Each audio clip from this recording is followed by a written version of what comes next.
तो एपिसोड 5 की शुरुआत वहीं से होती है जहां पिछला एपिसोड खत्म हुआ था। पास्ट में सियोंग एक बार रियू से मिलने यूएस आया था, जहां रियू विमेंस डॉर्मेट्री में रहती थी। अब रात में रुकने के लिए रियू से अपने डॉर्मेट्री ले आती है। सियोंग तो उसे मना कर रहा था कि ऐसा जाना तो इलीगल होगा, तो रियू से बताती है कि यहाँ सारी लड़कियां अपने बॉयफ्रेंड्स को ले आती है, इसलिए यहाँ किसी लड़की के आने से कोई प्रॉब्लम नहीं होगा। और वैसे भी मेरे सारे रूममेट्स अपने बॉयफ्रेंड्स के साथ बाहर गए हैं, इसीलिए मुझे तुम्हारी कंपनी भी मिल जाएगी। हम पूरी रात बातें करेंगे, टल्ली होने तक पियेंगे। इसके बाद ही रियू टल्ली होकर सियोंग के कंधे पर ही सो गई थी। तो सुबह उठकर सियोंग रियू के पास आकर बैठता है और उसे देखकर बहुत खुश होता है, क्योंकि वो यहाँ रियू को अपनी दिल की बात बताने आया था। पर तभी रियू के फोन पर एक ब्राइन नाम के लड़के का मैसेज आता है कि आज हमारे डेट के बारे में भूल तो नहीं गई, जो देखकर सियोंग बहुत सैड हो जाता है। तभी रियू भी उठ जाती है। सियोंग उसे मैसेज चेक करने के लिए कहता है, तो रियू से बताती है कि ब्राइन उसका बॉयफ्रेंड है, जो सुनकर सियोंग का तो दिल टूट गया था। Coming back to the present, Seong और रियू कर्ज वैली से ऑफिस आते हैं। इन गुड न्यूज़ को सेलिब्रेट करने के लिए सब्जियां खाने की चीजें ले आई थी। अंधेरे में रियू टकरा कर गिरने वाली होती है, पर सियोंग उसे होल्ड कर लेता है। अब सियोंग बाहर खाने की बात करता है, पर रियू कहती है कि ऐसे मौके पर हमें घर पे ही स्पेशल खाना बनाना चाहिए, इसीलिए वो सियोंग को किचन से भगाकर खाना बनाने लग जाती है। सियोंग उसकी हेल्प करने की बात करता है, लेकिन रियू उसे फिर भगा देती है। सियोंग अपना काम करते हुए उसे दूर से ही देखने लगता है, स्माइल करता है। खाना रेडी हो जाता है तो रियू उसे टेस्ट करने के लिए कहती है। अब खाने में सिर्फ हरी भरी सब्जियां देखकर सियोंग को अच्छा तो नहीं लगता, और जैसे टेस्ट करता है उसे बहुत ही अच्छा लगता है। रियू से खाना कैसा लगा पूछती है, तो सियोंग उसे उल्टा जवाब देते हुए कहता है कि हाँ एवरेज है। तो रियू फिर उसे प्यार से पूछती है कि सच में बताओ ना कैसा लगा। अब रियू उसे इतने प्यार से देख रही थी, सियोंग तो कुछ कह ही नहीं पा रहा था। तभी यहाँ मोयुम भी आ जाती है। तो सियोंग उसे अभी भी अवॉइड करने के लिए ड्रिंक्स लाने बाहर चला जाता है, ताकि कहीं टाइम कैप्सूल वाले लेटर की बात ना आ जाए। बाहर आकर सियोंग कहने लगता है कि रियू मुझे आज अचानक ऐसे क्यों देख रही थी, हमेशा तो उसकी आंखों में बस मुझे गुस्सा ही दिखता था, आज इतनी प्यारी कैसे लग रही थी। ये बोलकर वो ड्रिंक्स लाने चला जाता है। इधर इन दोनों में थोड़ी शादी को लेकर बात होती है, क्योंकि मोयुम की मॉम उसकी शादी कराने की पीछे पड़ी थी। अब मोयुम रियू को वेडिंग ड्रेस में देखना चाहती थी, क्योंकि अगर सब कुछ सही चलता तो अब तक रियू की शादी हो जाती। तो रियू से अपने फोन में वेडिंग फोटोशूट वाली फोटोज दिखाती है, जिसमें वो वेडिंग ड्रेस में थी। मोयुम कहती कि मैं तुम दोनों के ब्रेकअप का रीजन तो पता लगा कर रहूंगी, और अगर इसमें उस जुन की गलती थी उसके लिए मुझसे बुरा और कोई नहीं होगा। और क्या तो अभी तक उससे मूव ऑन कर गई। इस पर रियू कहती है नहीं, मैं भी उससे प्यार करती हूँ। तभी यहाँ सियोंग आ जाता है, जो अपना वॉलेट भूल गया था। वॉलेट लेकर वो फिर से ड्रिंक्स लाने चला जाता है। बजाते हुए वो बहुत दुखी लग रहा था, क्योंकि उसने रियू की ये बात सुन ली थी। वो अभी भी अपने एक्स बॉयफ्रेंड के प्यार में है। अब अगले दिन इनकी मॉम्स एक ट्रिप पे आई थी बुद्धा टेम्पल विजिट करने के लिए, जहाँ सबकी मम्मी अपने बच्चों और फैमिली के लिए विश करती है। इधर रियू सियोंग के ऑफिस आई थी, जहाँ मियोंग उसे ग्रिप के फ्लैगशिप स्टोर के प्रोजेक्ट में रियू को हायर करना चाहता था, लेकिन सियोंग उसे मना कर देता है और कहता है कि रियू को परेशान करने की जरूरत नहीं है, क्योंकि मैं नहीं चाहता कि वो दोबारा अपनी पुरानी कंपनी के साथ इन्वॉल्व हो। और ये बात वो बहुत सीरियस होकर कहता है। तो मियोंग रियू के फेयरवेल के लिए सबको खाना खाने ले जाता है, जहाँ सियोंग रियू की बातों को इग्नोर करने की कोशिश करता है, पर सभी लोग बार बार पास्ट के बारे में ही बातें कर रहे थे, इसीलिए वो सभी को पास्ट के बारे में बात करने से मना करता है। इधर मोयुम उस बच्ची को ढूंढने के लिए फिर से पार्क में आती है, और यहाँ उसे दानो मिल जाता है, जो कि 4 पत्तों वाला क्लोवर लीफ ढूंढ रहा था। तो मोयुम भी उसे ढूंढने में हेल्प करती है। इवन उसे 4 पत्तों वाला क्लोवर मिल भी जाता है। तो वो पूछते कि क्या किसी लड़की को देना है। दानो हाँ कहता है, तो मोयुम उसे वो पत्ता दे देती है, जिससे दानो बहुत खुश होता है। अब रियू खाना खाने के बाद भी फिर से इनके ऑफिस आ जाती है, और सियोंग से पूछते कि क्या तुझे सच में इस प्रोजेक्ट में मेरी हेल्प नहीं चाहिए, अगर तुझे मेरी चिंता है तो इट्स ओके,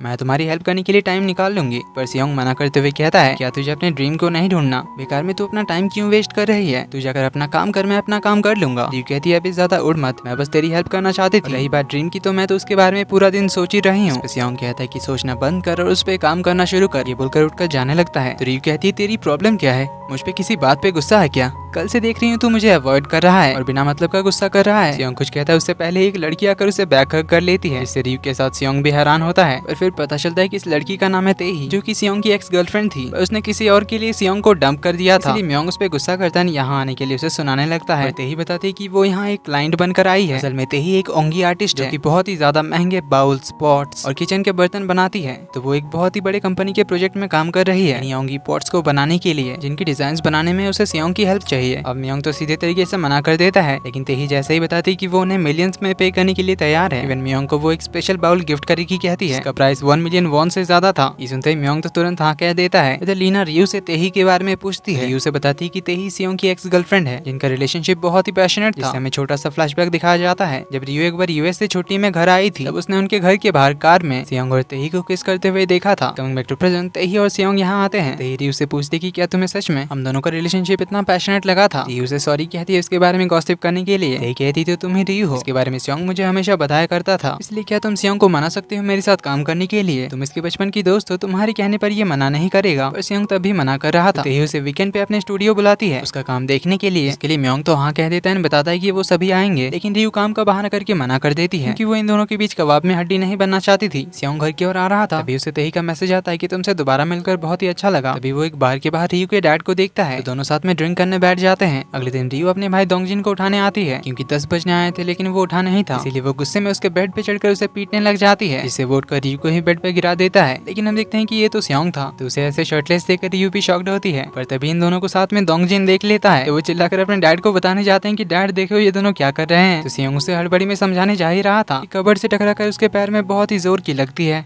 हॉस्पिटल ले जाते हैं तो सियोंग के डैड बताते हैं पैर टूटा नहीं है, लेकिन अभी चलने में परेशानी होगी 7 दिन तक, इसलिए उसे आराम करना होगा। अब सियोंग को बहुत दर्द हो रहा था, इसलिए रियू उसे चिढ़ाने लग जाती है, जिससे फिर से दोनों की बहस शुरू हो जाती है। तो सियोंग के डैड उन दोनों को छोड़कर अगले पेशेंट को देखने चले जाते हैं। कुछ देर बाद सियोंग को डिस्चार्ज मिलता है, तो डैड उससे पूछते हैं कि ये सब कैसे हुआ, जिससे हमें पता चलता है कि कल रात रियू के डैड के साथ ड्रिंक करने के बाद दोनों फुल टल्ली हो गए थे, क्योंकि रियू की मॉम तो ट्रिप पे गई थी, और क्योंकि रियू की मॉम ट्रिप पे गई थी इसलिए रियू के डैड ने उसे घर पे इन्वाइट किया, घर पे और ज्यादा ड्रिंक किया, जिस वजह से दोंगजिन ने उसे अपने रूम में सुला दिया और वो खुद गेस्ट रूम में सोने गया था। अब इस साल में सियोंग कार चला नहीं सकता था और आजी और उसकी टीम को जाना था तेही के स्टूडियो, तो रियू उसे छोड़ने के लिए जाती है। इधर दानो और मोइम फिर से कन्वीनियंस स्टोर के बाहर मिलते हैं, लेकिन आज दानो ने उसके लिए उसकी फेवरेट कोक और चॉकलेट ले आया था एज ए थैंक यू। कल उसके लिए वो क्लोवर ढूंढने के लिए मोइम पूछते कि क्या वो क्लोवर उस लड़की को पसंद आया। दानो कहता नहीं, मैंने उसे बताया कि मैंने बहुत ज्यादा मेहनत करके इसे ढूंढने की कोशिश की, लेकिन नहीं मिला, और फिर एक लड़की ने मुझे ढूंढ कर दिया। मोइम कहती ये बताने की क्या जरूरत थी कि मैंने ढूंढ दिया, ये सुनकर वो लड़की नाराज तो होगी ही। दानो कहता है कि मैं झूठ नहीं बोलता, ये बोलकर चला जाता है। मोइम कहती कितना बुद्धू है ये। इधर रियू की ड्राइविंग देखकर सियोंग को तो डर ही लग रहा था, पर रियू से बिंदास रहने के लिए कहती है। तो कुछ घंटे की ड्राइविंग के बाद वो लोग पहुंच जाते हैं स्टूडियो। तेही उन्हें रिसीव करने आती है। अब सियोंग के पैर का हाल देखकर तेही को चिंता तो होती है, साथ ही वो रियू को यहाँ देखकर खुश भी होती है, इसलिए वो उसे भी अंदर आने के लिए कहती है और सियोंग के चलने में हेल्प करती है। रियू को तो ये जगह बहुत ही ज्यादा अच्छा लगता है, तो यहाँ तेही ट्रेडिशनल मसाले एंड सॉसेस वगैरह भी बनाती थी अपने पड़ोस के ग्रैंडमास की हेल्प से, और आज वो बनाने वाली थी सोयाबीन पेस्ट, जिसके लिए उसे और कुछ लोगों की जरूरत थी, इसलिए आज ही के दिन तेही ने इन सबको बुलाया ताकि यहाँ की ग्रैंडमास के साथ सियोंग की टीम भी इनकी हेल्प करे। पर म्योंग एंड बाकी सब तो अभी रास्ते में ही थे, इसे बनाने का प्रोसेस जानने में बहुत ही ज्यादा इंटरेस्टेड थी, इसीलिए वो हेल्प करेगी कहती है। तो ग्रैंडमास के आने के बाद तेही उनके साथ मिलकर सोयाबीन पेस्ट बनाने लग जाती है। रियू को इतना खुश देखकर सियोंग भी खुशी खुशी हेल्प करने आ जाता है। तभी तेही सियोंग को बात करने के लिए अंदर बुलाती है, जहाँ वो उसे बताती है कि काम तो एक बहाना था, वो सियोंग से दोबारा मिलना चाहती थी, इसीलिए वो सियोंग के ऑफिस गई थी कि उनका रिलेशन ठीक हो सके।